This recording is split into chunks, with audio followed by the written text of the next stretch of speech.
गुरुभ्यो नमः। आपके परिवार के जो कुल देवता है, कुल देवी है, जहाँ जोड़ुले उतरते हैं, बच्चों का मुंडन कराते हैं, उनको खूब प्रणाम करना, खूब वंदन करना, उनकी कृपा की अनुभूति करना। वो साक्षात हैं, कण कण में भगवान है, मन मन में राम है। राम रमेति रमेति रमे रामे मनोरमे। देखो, अच्छी बात करो, अभ्यास करते रहो। कहते हैं कि अभ्यास सब कुछ करवा देता है।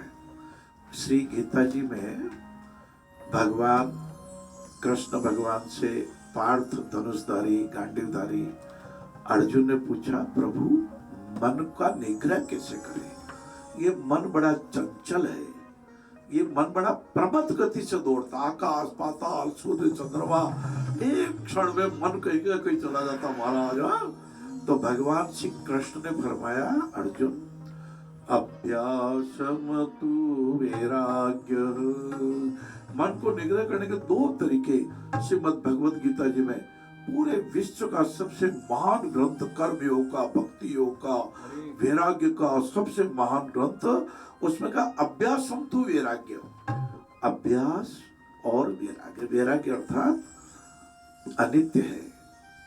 आज जो अच्छा कर रहा हो कर लो, भूतकाल में रमण मत करते रहो। भूतकाल की चिंता में रमण कर रहे हैं, पहले ये हुआ, इन्होंने मुझे कहा, अरे माफ कर दो उनको उनको क्षमा कर दो। हाँ, वो एक देवी कभी कभी वो कहानी में कहते विस्मृति देवी। हाँ, सब देवियों में श्रेष्ठ भूलो।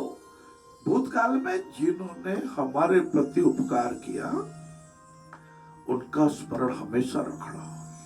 एक बार उन्होंने उपकार किया, आप 1000 बार करो, जीवन का अंतिम क्षण तक करते रहो। यही मानवता है, यही कृतज्ञता है, यही इंसानियत है। ब्रह्मांड उसी की बात मानता है। कहते हैं ब्रह्मांड से मांगो, यकीन करो कि ब्रह्मांड दे देगा और प्राप्त कर लो। वो उसी व्यक्ति को ब्रह्मांड देता है जो कृतज्ञता रखता है। ग्रेटिट्यूड रखो। ध्यान के मन स्थिर बने, ध्यान ज्ञान का मूल, चंचल मन एकाग्र हो, मिले लक्ष्य का गुण। ओहो, ध्यान, ये ध्यान का भी अभ्यास होता बाबू, और करना चाहिए। ध्यान में हम क्या है, अधिचेतन मन में चले जाते हैं, पूरे ब्रह्मांड से एकाकार हो जाते हैं। आप करके देखना, ईड़ा, पिंगला और सुषुम्ना सहित पवित्र 1000 नाड़ियां, ये 3 नाड़ियों को नाम लिए, मेरे को तो सबके याद भी नहीं है भाई तो तीन नाड़ियों में तो अब भाव क्या है, आप जब श्वास के आधार पर मन को एकाग्र करके विपश्यना के आधार पर जब शरीर के अंग अंग में अपने मन को ले जाएंगे, तो आपको लगेगा अनित्य तो क्षण भंगुर है, ये बदलता रहता है। जड़मती में सुजान हो जाता है महाराज। जो मतलब बहुत महामूर्ख है, महामूर्ख है। कहते ना वो कालिदास जी महाराज के लिए कहा, कालिदास जी पहले जिस वृक्ष की टहनी में बैठे उसी को काट रहे थे, इधर बैठे हैं कोने पे और आगे काट रहे।